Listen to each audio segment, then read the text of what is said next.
All right, everybody, I want to welcome you to another Conversations with Commodores. It's Thursday night, it's 7 o'clock Central, and it's time to have another excellent discussion with a Commodore. And we've got George White from Long Beach as our guest. Hey, George, how's your evening going, or your afternoon for you going? Yeah, So, it's just 5 o'clock here. It's been in the 80s today, which is unseasonably warm for this time of year, but it's Southern California, and sometimes we get 80 degrees on Christmas Day, so you never know.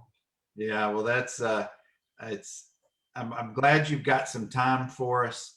For those of you who don't know George or weren't in school, he was a cheerleader in the 80s for basketball and football, and just has, I know you've got some awesome stories, and we're going to get into them in the next several minutes. But as you guys roll in, why don't you say hello, and I'll share with George who's there. We've got OJ Fleming has jumped on board.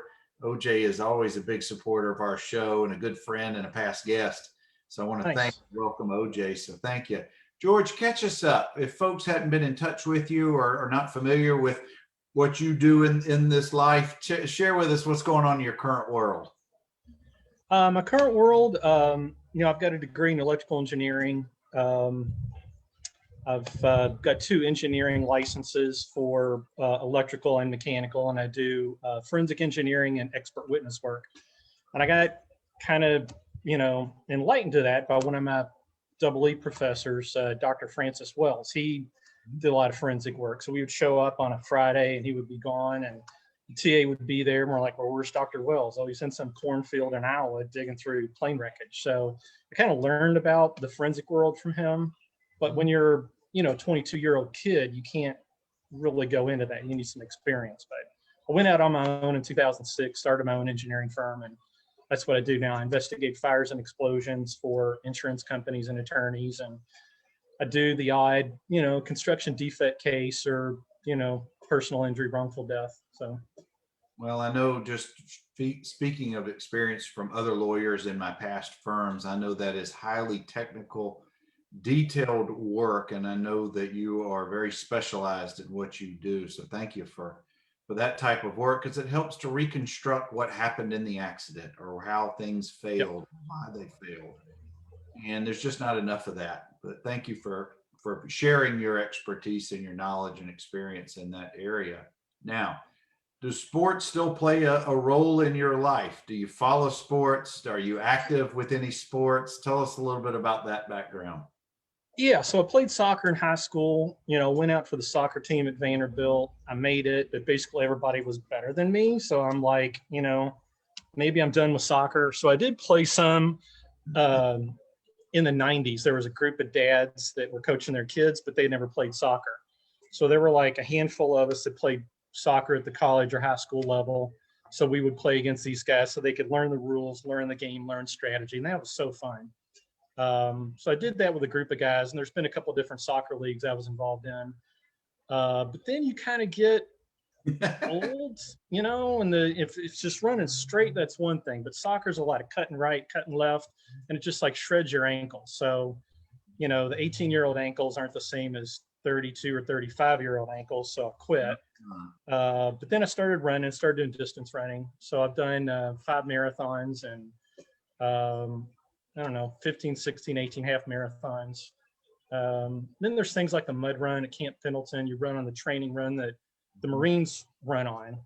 And it's like a 10K, but you're running through mud pits and there's like Marines yelling at you, and it's really fun. So Well, I've always been a runner. I've been running since I was 15. So one man's fun is another man's torture. I got to say, having Marines yell at me while I'm going through mud, I'm not it's so pretty sure. fun.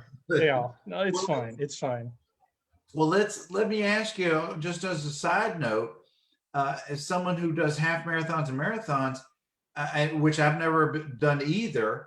I've done 5Ks or 10Ks. That's as much as I can do. But I've always heard the older you get, it's more a mental game in as much as it is a physical game. Is there any truth or validity to that? Yeah, if you look at the real top distance runners, they're in their late 30s and early 40s. So if it was all about just energy and youth, like swimming and tennis and lots of these sports, you've got teenagers setting world records, like Mary T. Maher from Louisville. She set a lot of records in the 100 and 200 butterfly age 14. But running's different because it's all mental. It's about distance running is about pacing yourself. And it's about knowing your body and knowing what a 7-minute mile pace feels like, or 8-minute mile, or 9 or 6 or whatever you're running. So it's about pacing and body sensing and knowing your body. Well, it's you growing up in Louisville. Let's backtrack for just a second with keeping in mind your running history. Okay. And I'm not going to make light of this, but I have to. You're in the heart of basketball country. How did you get on a soccer team in the 80s as a youth? How much soccer really was there in Louisville in the 80s? Well, in Kentucky, I mean, to play basketball in the high school level, you've got to be good. And I'm like a short white guy. And you're not going to make a high school team unless you're some awesome point guard. And I was not that awesome point guard. So, again, I'm not big enough to play football. When I was in high school, I weighed 125 pounds. So, but I could run and I was fast. So I played soccer. But you're right. Louisville's basketball country. I always followed basketball. I just never, played it in people's backyards and things, but not as far as an organized team. It's kind of like football is in Alabama, and every part of the country has their own sport they're known for. Oh, speaking of friends of yours, Heidi Gray Breeding has just checked in and says to tell you. Great. Hey, Heidi. Heidi, thank you for joining us this evening. And as others roll through, George, I'll bring them up. But let's talk about growing up in Louisville. At what point during your childhood did either cheerleading or gymnastics or whatever led you to cheering kind of get on your radar? Take us through that journey a little bit. It was never on my radar. When I was a little kid, I rode horses competitively. We showed quarter horses. That's kind of what our family did. Then when I was 11, my dad died. So it's kind of tough. If I had been 16 or 18 and could drive, we probably would have kept the horses. But 11-year-old kid taking care of horses, it's just a lot of work. So I quit the horse world, and then played soccer in high school. And but yeah, there was no part of cheerleading anywhere. I just went out my freshman year. It's the cheerleaders, the varsity cheerleaders, made a big emphasis to get more guys to go out for the freshman cheerleading squad, because that's kind of like the training, the farm team for the varsity squad. So there's 5 guys going out for 5 spots, and there's 100 girls going out for 5 spots. So they try to get more guys to go out for that. But I was encouraged, so I went out and made it. So it was fun. Well, it's for those of us who've never cheered or done gymnastics and only observed it, it really is every bit as much athletic as any other sport that's out there from my untrained eye. And I'm sure that from an injury standpoint, from stressing parts of the body, strength, not only physical strength, but mental strength, all of that plays a part. So you being athletic, being a runner, being a soccer player, how did you develop those skills, or was it pretty natural for you? Well, one of the varsity cheerleaders showed me a toe touch. It's a jump where it's like that Russian jump. You put your legs out and you're flat. I was like, can you do that? And I did it. I'm like, yeah, I can do that. So I can jump. I had this, ability to do that. The partner stunts, I didn't have a whole lot of upper body strength, but I put on a lot of upper body strength real quick. But, you've got to lift the girl up, and a lot of it's technique though, too. And so a lot of it's legs. It's just like powerlifting or lots of other stuff. It's a lot of legs. There's a lot of technique to it. So, you just practice it enough and you get better at it. Well, I guess it's like any other skill. The more you put into it, it becomes a little more natural. And I guess maybe muscle memory at some point takes over a little bit of what you're doing. Well, when did Vanderbilt come onto your radar? When you were in high school, were there other schools you had considered, or was it always going to be Vanderbilt for engineering? Yeah, I was considering a lot of different schools. It was really weird my year. I'd gotten this note about Vanderbilt, so I returned the postcard because it was before the internet, and I never heard back from Vanderbilt. And then the deadline passed, and I'm like, well, guess I'm not going to Vanderbilt. And somebody at the admissions department somehow screwed up something. They didn't send out all the application packages. So I get this application that says, okay, we're extending the deadline. I'm like, all right. So I'd applied to, I was already at University of Louisville. I dropped out halfway through my senior year because my dad died. I was getting Social Security. So in my year, it was being cut off.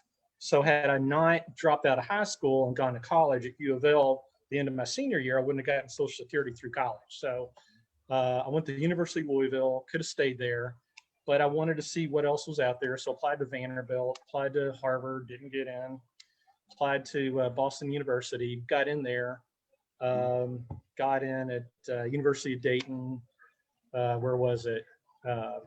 Washington University, St. Louis. So a lot of different schools. It kind of came down to Boston and Vanderbilt, and I went to the campus and I was sold. I never needed to go to Boston. But I'm really glad because I talked to an attorney that went to Boston and there's no campus there. They just have a bunch of buildings all throughout Boston and there's not a campus. So I totally made a smart move. Way better off at Vanderbilt than BU. I mean, it's a great name, great reputation, but so is Vanderbilt. So, You know, I wonder how many students, high school students, who never visited the campus, Vanderbilt's campus, when they get on the other side of the student center, on the other side of Surratt and Rand, how can you not fall in love with that campus when you're looking at all the buildings and the trees and just the way that it's set up? And who would ever think you're literally minutes from a major downtown metropolitan city? Yeah. And I'm sure many athlete, non-athlete, just any prospective student who takes that stroll. I know when I came on my recruiting visit, my unofficial one that I came up with my family, they took us right through there. And I was done. I knew that's where I wanted to go. Was that, did that really one of the things that helped to convince you where you wanted to spend your next several years? Yeah, it was. I just drove down on a Saturday morning with my mom, and it was a Saturday in April. The campus, of course, was beautiful. Everything was blooming. And you just walk around. It's like, I don't need to look anywhere else. I'm going here. We had lunch at an Arby's there on West End. It's like, I'm done. I'm going here. And I did get a good financial aid package. That helped. I got a scholarship that paid about half of it. So that helped. Plus, it was easier to get to Nashville. It's a 3-hour drive from Louisville versus Boston. But yeah, I'm really glad I decided on Vanderbilt. Well, by chance, were the rites of spring that week that you were visiting? No, but there was just all kinds of stuff going on campus, and the rites of spring weren't going on. I don't think they started until my junior or senior year. Could you imagine? Could you imagine if that was your first weekend? Oh my God! Visiting the campus, right? Like one of my years, I think it was my junior year. I can't remember your senior year. It was the Red Hot Chili Peppers were the headliners. Nice. And, yeah, very nice. But yeah, I could only imagine if that's my first trip to the school.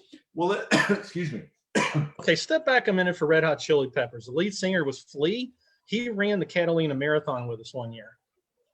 He's like a serious runner. Yeah. How cool. Well, yep. you know, for as hard a charging life as those musicians, we can talk about this another day, but they're really in such great shape, most of those guys. There's a bunch of them that are marathon runners. The guy from The Clash, Joe Strummer, he's a marathon runner. Flea, Mick Jagger's done, I don't know, whatever he does to keep in shape, but he's hermetically sealed at night. Keith Richards, I don't ever see him running, but he's outlived everybody else. Anyway. Well, let's come forward in your senior year in high school or Louisville, then coming to Vanderbilt, and then piece together the soccer and the cheerleading. Take us through that, and then meeting some of the eventual cheer squad who became your cheermates. Yeah, so I got accepted to Vanderbilt, and you get all these packages, you got to fill out everything about housing. It's a ton of paperwork, and so I inquired about the soccer team and found out that there was a tryout. It was a couple of weeks before school started. So I just came down to Vanderbilt, stayed at I forget which frat house it was. Maybe it was the Phi Psi house. And we just tried out for soccer. It's just playing soccer every day. So, but you kind of get a feel for kind of where you fit against everybody. In high school, I was really good. But again, college, it's up a notch. So, I'd gone to the coach at the end of the tryout session. It was named Randy. somebody. His name escapes me right now. And so I went to him. I said, "So you're, I guess you're going to cut me, aren't you?" He goes, "No, you made the team." And I'm like, "Yeah, but am I going to get to play much?" Sorry, that's my dogs up there. And he goes, "Well, we'll see." And again, you need your starters, you need your practice team. And I guess I just didn't love it enough to go do that and not have much of again, the movie Rudy hadn't come out yet, but I would have been Rudy. I would have been that guy that gets in like 5 minutes, the last game, if you're up by like 3-2 or something. So I just, decided, I had a good run, had a blast, had fun playing soccer, but maybe that's it. So I just went home and then, packed up all my crap and moved in with the whole, the move-in crew moves you in and you meet your VSEP folks. And so we're at some orientation thing. The cheerleaders are there. And they gave a big pitch about trying to get guys to go out for cheerleading. So it would have been Ann McMillan, who's Ann Jackson now. She married a football player, Todd Jackson. Gwen Griffin, Heidi, who else was in that bunch? Amy, can't remember her last name, and Davey Reiner and Mike. Just a bunch of different folks. And so I was talking with them and they said, "Hey, why don't you come out and try out?" I'm like, "I don't know anything about cheerleading. I've never done that. Don't do gymnastics." Somewhere like Kentucky, they're all gymnasts. They've all been gymnasts since they were like 6. Mm-hmm. So they said, "Why don't you at least try out, come to the practices?" And so it was like 2 or 3 weeks of that. So I thought, well, what's the worst case? I get to hang out with some cheerleaders and some pretty girls for 2 or 3 weeks. I don't make it. That's the downside. Like, sign me up. Turns out I made it. So it was fun. Well, this is the fall of 82. Yeah, this would have been September of 82. The first 3 games were all away games. So we had all that time to prepare and try out and get ready. Mm-hmm. So in that year, we won every home game. It was crazy. I'm so spoiled. Well, let's talk to us a little bit about the mentality of being an athlete growing up, but now you're doing a completely different kind of sport. And it's completely different, it sounds like, from any other sport you've tried, and different muscle movements, different responsibilities. Was it a pretty easy transition? I mean, I know you talked about the ability to do a toe touches and you're working with partners, but it just seems like if I'm a soccer player, I'm almost kind of a fish out of water trying to do a completely different sport. Maybe it wasn't that way for you. Maybe it was pretty natural, but kind of share a little bit about that, because you didn't have a history of being a cheerleader or gymnastic into this. No. I don't know how to explain it. There's some big guys that try out. It's not about strength. There's been some really big guys who just try to muscle it up, and you can't really do that. So it's about technique. The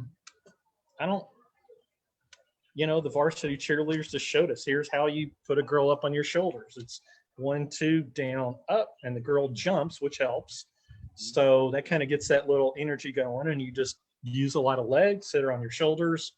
And then, you do, let's say, a shoulder stand. You kind of squat down, grab the girl's arms, 1, 2, down, up, and then she puts her, feet on your shoulders, and you grab her calves and kind of hold her that way. Mm-hmm. And then to dismount, again, it's 1, 2, and then down, up. You kind of pop her up, and you catch her and sit her down. So somebody shows me that, and of course, the first time or two you don't make it, and and then you start doing it, and I don't know. I don't remember how I figured that out, but somehow I did, and I'm wondering if that's the engineering side of your brain also being put to use. There has to be a flow there between those two things. Did you ever put that together? Yeah, because it's physics. You've got to overcome the force of gravity, but it's inertia and it's momentum, and like power lifters. I've got a friend of mine that's a power lifter, and he talks about just getting that first little lift. Once you get it going, you've got that momentum and inertia, and that's kind of like cheerleading. How do you throw a girl? You sky her up here and grab her. You throw her feet all the way to your shoulders. That is a lot of technique. Mm-hmm. But again, the girl jumps, you have to use your legs and your shoulders. Like senior year, Brad Bates put a weight program together for Edie and me. So we showed him what kind of muscles we need. And so we put together it's obviously a lot of shoulders, but it's a lot of legs too. And it's I don't know, it's coordination, it's technique, it's a lot of it's doing it with your partner. So you got to learn her and she has to work with you. And, then you're building pyramids and you might have somebody else standing on your shoulder or, I don't know, somehow figured it out. And It just worked. yeah. And again, in practice, we never did a stunt in front of a ball game or in public unless you've done it 10 times out of 10 perfect. Once you've done that, then you can do that at a basketball game, at a football game, at whatever. So it's a lot of practices. It's not as demanding as football. We had like 2 practices a week, and then we might have some other special things we had to do. Basketball, you've got 2 games every week. You've got that Tuesday night game and a game on the weekend, but it might be away, and we didn't go to every basketball game. But anyway, kind of getting off on a tangent there. No, this is all good stuff. And of course, Edie Johnson Kelsey, you mentioned, former cheerleader, was on the show several months ago, and I had Coach Brad just a few weeks back, and I swear Coach Bates does not age 1 minute. I know. We had a great conversation. Let me ask you this, George, about getting into your first home game and being able to cheer in front of a big crowd. Did that phase you at all, or were you all butterflies, or how did you deal with that, running out there for the first time in front of an SEC or a big crowd? That was amazing. The football players all line up there in the tunnel, and we're in front, and then you start running. I was just soaked after that first time. That is just so crazy. The stadium goes crazy. Every home game was packed. There wasn't an empty seat. So you run out there in the field, and it is deafening. There's just nothing like that. Well, the fall of '82 was a special season in Vanderbilt history for football. Yep. Ultimately in the bowl game, and that's had some awesome games, some great players. Did you have any friends on the team? Did you have classes with any of the guys that became friends? Yeah, I knew Will Wolford. His parents lived in Louisville. His parents, I rode to. You guys are not far in difference in age as well. Yeah, we're the same age. We both graduated '82. Both started Vanderbilt at '82. So I knew his parents. I rode with them, like at Thanksgiving and the UT game. You guys would stay on campus for Thanksgiving. I went home that Saturday, like I rode down with his parents to the game. So I knew Will. Alan Herline, he was in engineering. Had some classes with him. Henry Beelan. It's interesting. I listened to that interview with Henry, and he was talking about he was going to be pre-med in biomedical engineering, start double E, and he asked him about his mentors, and he said, George Cook and Inston Johnson. I'm like, that's what I was doing. I started off pre-med and then dropped it, stayed with double E, had Inston Johnson, George Cook. George Cook recently died, I think about a year or so ago. But it was just remarkable how similar our backgrounds were. So I knew him. Who else in the football team? Can't think of who else right now. I know there's a bunch of folks I knew, but They may come to you. There was that guy from Louisiana. What was his name? Pierre something. He was like Cajun. Well, I don't know. Heidi, if you're still with us, maybe you might be able, or anybody who's watching us right now. Yeah. George, let's talk about Glenn Griffin married Mark Matthews, so I knew Mark, and they were both from Lexington. They went to Woodford County High School and then went to Vanderbilt together. I knew Mark. They're got married right after college. I think they're living outside of Portland. He works for Nike. Kermit Sykes, he's from Lexington. I knew him. I saw him a few years ago at our reunion. 2016. So yeah, I knew Kermit. All right, I'm going to butcher his name, and Heidi came up with Pierre's name. Kokaki? I'm sorry. No, it was something Cajun. Kochki is how she spelled it. But I'm sorry if I butchered his last name. Yeah, I'm sure I can look it up in a yearbook or something. There's a few former Vanderbilt football players who work in different aspects of Nike's world. Brett Hayes, one of my teammates, is a counsel for their real estate acquisitions, and he lives out in the Portland area. Being a cheerleader, being in engineering, that's a lot of work at Vanderbilt, especially during. Yeah, it is. I dare ask, did you do anything else socially? Were you in a fraternity? Did you have other things that you actually had time to do except sleep and study and football, cheer practice and all of that? Yeah, I wasn't in a fraternity. Cheerleading was pretty much it. It was a nice break from your studies because electrical engineering's so hard. I remember I went out some, I guess it was my senior year on a Thursday night. That's the first time I had. And I thought, oh my God, you guys have been going out on Thursday nights all these years? That's the first time I did. But yeah, double E's really hard. I didn't do it because it's easy. I did it because it's hard. And very few people do it, and very few people have a engineering license, and that's why the rates are so high. So, you have what was the phrase I tell people? If you're really hard on yourself, then life will be easy. But if you're easy on yourself, then life will be hard. But if you do something really unique and different, it just pays these huge dividends the rest of your life. But yeah, cheerleading was a lot, studies a lot. I was involved. I was raised Catholic. I was involved with the Catholic community at Vanderbilt. And I had my friends I hung out with, but I wasn't in a lot of other organizations. Where did you live your 4 years in school? Freshman year was rinky, and had a single there, and it's, that whole Cassam quad's been redone. And then sophomore year, they put us on the Peabody campus. So I was in West Alton. Now that's where they put the freshmen. Right. And then junior year was in Morgan Tower for a while. And then what was it? It wasn't Vanderbilt Hall, but it was one of those other ones on Alumni Lawn. That was there my junior and senior year. Yeah, I'm drawing a blank myself. Barnard, maybe? It was either Barnard or Vanderbilt. One of those. So you did not have the pleasure of living in the Carmichael Towers during your years. I did not. I had friends there, but I did not ever live there. Well, did you ever attend the Saturday night after a home basketball game parties in the football players' tower? Did you ever attend those? Yes, I did. They also had, there was that little steroid scandal that popped up. So they had they called them steroid parties. And yeah, I went to a lot of those. That was fun. Yeah. Well, those, I got there, actually, you and I missed each other, I think, by one semester. I came in the fall of '86. But those parties, that's exactly what they called them. And I think they were just making fun of or making fun of the situation. Yes. But as I've talked with several former teammates, including Tony Piercy, who was at Vandy during both of our times, those were some of the best memories. Those are some of the lightest times, carefree times. You're with all your buddies, you're having fun, and nobody bothered you.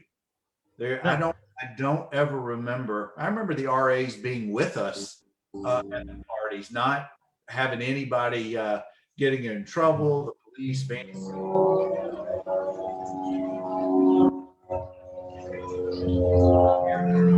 plane. I've got an airplane going overhead. Well, George, let's go back to the games. What was so exciting about cheering during the games, and talk about the interaction maybe with squads on the other teams and those kind of things? What are some good memories for you? Just the travel was a blast. You guys would be tucked away in bed the night before a game. We're out partying on, the French Quarter on Bourbon Street. We didn't have a lot of the restrictions that you guys had. So, we went to New Orleans. We played Tulane my sophomore year and senior year. The travel was a blast. We played LSU my junior year, so we went to New Orleans again. And we played Maryland. What was that? This was my junior year. So we went to D.C. and ran around Georgetown, and the travel was just a blast. So we would meet at McGugin, get the police escort. It's like, how cool is that? On the bus, they're stopping all the on-ramps. There's nobody in the freeway. That was just so cool. Yeah. And then they pull up I don't know what they do after 9/11, but back then they pulled the bus right up to the plane. We got on the charter Delta jet. Well, that reminds me, we got to talk about the time where we almost all died. So Henry was talking about that. This is the Kansas. Do what? This is the trip to Kansas. Yeah. So I got a little more detail on that. So there's a lot of cloud cover, and we're like dropping down through the clouds. You couldn't see anything. We finally broke through the clouds, and we weren't lined up with the runway. So we're coming like this way, and the runway's that way. So we had to pull up and go around again. So then he lined up with the runway that time, but we had a tailwind. So it was pushing us too hard. So then he had to pull out and go around. Then that time, we're going sideways. That tailwind, we're going kind of sideways to it. And so we're drifting. He tried to correct. That's when the plane dipped down. And just like Henry said, I can't tell if it was 10 yards or 10 feet, but you look down and it's a wonder we didn't all die. They would have made a movie out of it called We Are Vanderbilt, like that movie We Are Marshall. You know, a plane would have just, I don't know. It was scary. It was crazy. Well, I'm sure that most who were on that flight, one, probably weren't experienced passengers. Some, I'm sure the older cheerleaders or the older players had probably in years past been on flights, but plane travel wasn't, for that age, it wasn't nearly as used as it is, now. Now Right. my children have been on, tons and tons of flights before they're 20. And Yeah. it's just a much more common way of travel. But I bet I've either interviewed or talked with 25 different people who were on that flight. And every one of them said the third pass, the dip, is they just knew that was it. They were done. Yeah. And I talked to Sean Rawlings. He was a trainer. He's also from Louisville. I've run into him a few times. Saw him once in the Bay Area and then saw him at our reunion. He said that, the buses show up to take us to the hotel and the whatever. He said the guys at the buses saw that and they just turned away. They couldn't look. It was that bad. Wow. Yeah. Oh, wow. Yeah. I want to welcome Dwayne Jones is watching, and Coach Gene Wyndham is with us. So thank you, guys. All right. With George White, and we're going to go past the bad flight. We're going to talk about cheering during the games. Did you ever get wiped out by players making it off the playing surface and just bowling into you guys at some point in a game? I've had that happen a couple times. That happened in basketball. Charles Barkley took me out once. He was hello. yeah, he was at Auburn. They called him the round mound of rebound. Yeah, he took me out once. But yeah, we would see the play coming and we would get out of the way. But a couple times, I'm sure I had my legs taken out or bumped into somebody. That happened a few times. Well, how knowledgeable were your cheer squad mates in the sport or the game of football? Did everybody know the basics at least, and follow it, or were they hardcore knowledgeable? Probably, I'd say half the guys have probably played football. A lot of folks had been around, been at the games. I'd say they're, pretty knowledgeable.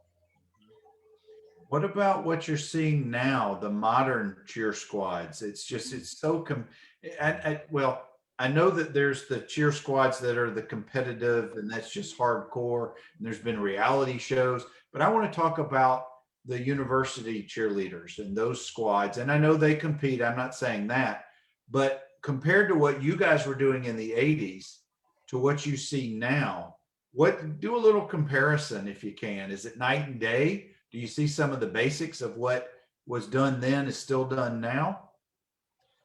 I'd say the basics are there, but I'd say the partner stunts and the pyramids especially the pyramids, are taken up a notch. Mm-hmm. So, like we would do a stunt where you start her on the ground, throw the girl up to your shoulders, and then lift her the rest of the way up. Now they're just, boom, going straight up. And so I do see it advancing some. I've seen some of the competitions, the pyramids they're doing are crazy. I mean, they're doing some insane stuff. So it's definitely up a couple notches from, say, the 80s. Well, it's like every sport. The modern athlete's bigger, faster, stronger, more agile, just can do so much more. I feel like an old guy sometimes when I'm interviewing younger generations on this show or another one that I do. And you feel like, I'm in my mind, I'm thinking, well, back in my day, right. It's true. The equipment alone, when I look at my Vanderbilt football helmet that I got to don't tell anybody, but I kept. But when you look at the modern equipment, and you as an engineer, you would just look at this, and I know you know this.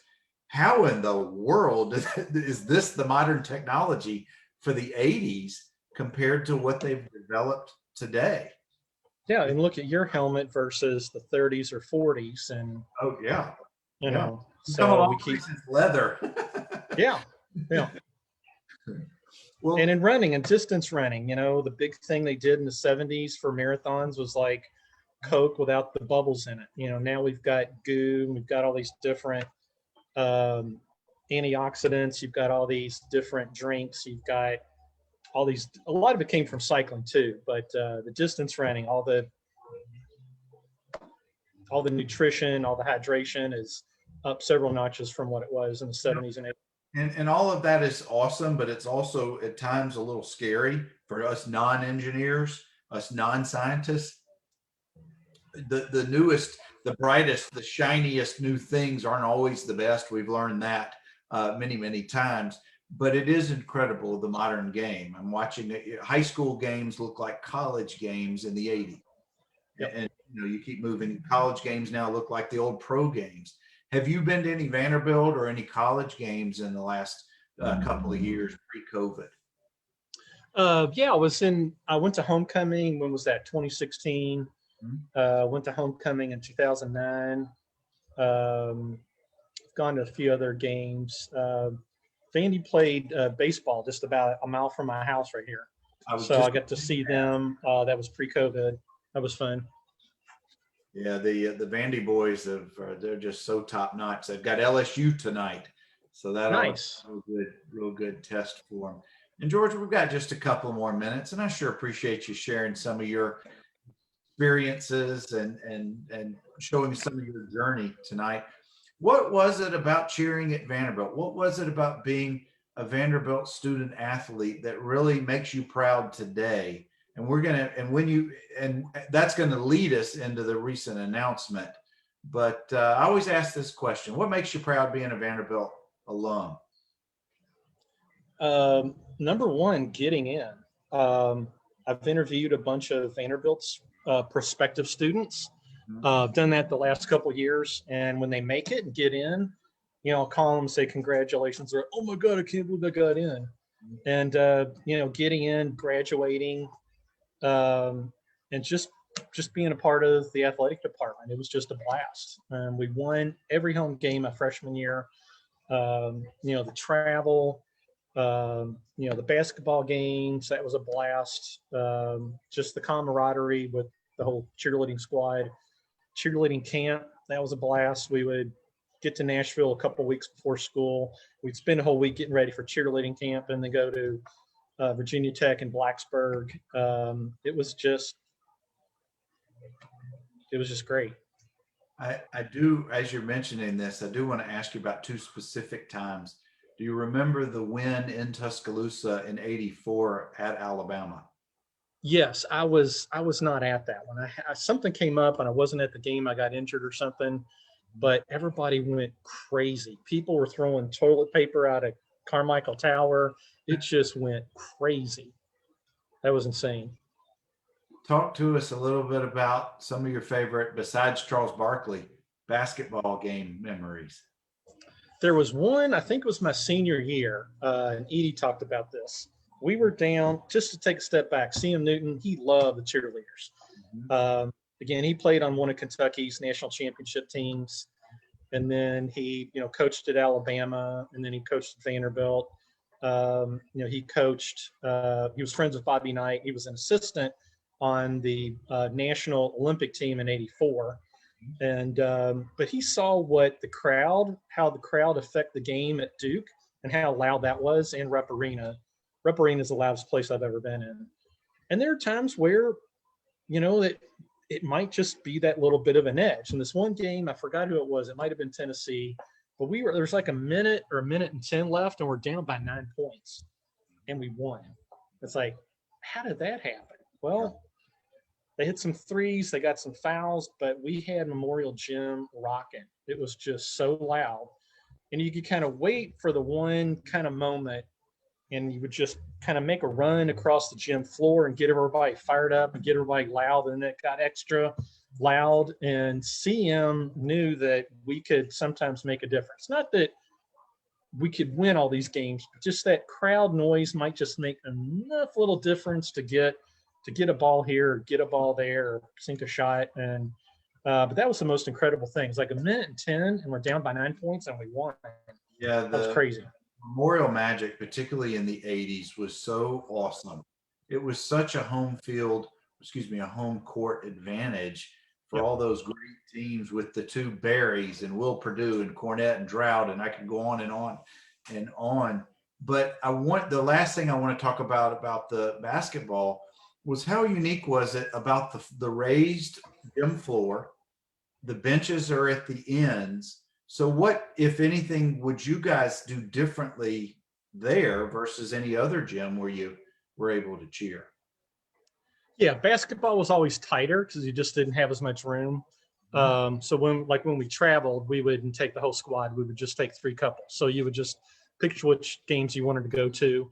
But yeah, it's up on that platform. I talked to Kyle Macy. It was on one of Kentucky's national championship teams, and then he went pro. And he was talking about you're up on that platform, and it's just kind of cool. The benches are on the ends, but it's just like being on a stage, and you can just really connect with the crowd and get that crowd cranking. And then we would go to other parts of the gym and give a little attention to the other sections, not just the student section. But I always enjoyed it when you guys would actually go up into the stands too to get people going. Yep.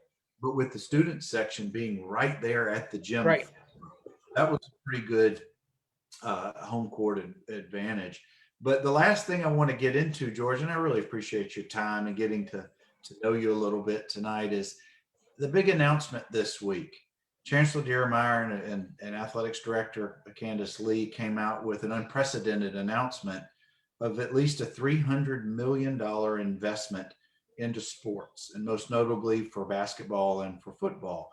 And not all of the plans have been unfolded or made public yet. I think they're probably still working on that. But the fact that the university has pledged $100 million of that, I think just speaks volumes to me. What's your impression? What are you thinking when you heard that and saw that this week? Well, I've been thinking about that because you looked at, I know the new chancellor was at Stanford, and Stanford just has so damn much money. A lot of folks, I've spent a lot of time there. I've done a lot of work there. You got to understand that Stanford is landlord to a big chunk of Silicon Valley. So they've got a ton of real estate. They rent it out. All the venture capital firms on Sand Hill Road, they're all on Stanford land, Hewlett Packard, just on and on. So they've got a ridiculous amount of money. You look at Oregon, they got $100 million from Phil Knight at Nike. We need some kind of benefactor like that just to get on that next level. They built a new stadium right before 1982. That was huge. It takes that kind of money to get to that next level, and I'm so glad that they decided to do that. If I'm a student athlete and I want to be recruited by Vanderbilt in a particular sport, and I'm 15, 16, 17 years old, and I hear and see that, gosh, that just makes me want to definitely go to school there. They already have the city, they already have the school, the academics, they already have the conference. And this is the component part that I think that just makes it the complete package, but we haven't won a game since the announcement. So we'll see how all that develops. I like what Coach Clark Lee's doing with the football program. Yep. Hopefully Coach Stackhouse is getting in the right guys and they're being healthy going forward. But that's college sports. You just never know. You do as best you can. But it's all enthusiasm at this point, and it's all good stuff. And George, I appreciate your enthusiasm and what you did back in the day and continue to do. So thank you for spending some time with me tonight. Okay. You're welcome. My pleasure. And guys, as we do each Thursday night, conversations with Commodores, young, old, new, old, whatever. Anybody affiliated with the program, whether they were cheer, admin, football player, whatever your part was, I want to try and bring you on. And thank you guys for continuing to support this and showing up and watching this later on. And hope you guys remain safe. And we will catch you next Thursday night. Anchor down. Great. Anchor down, guys.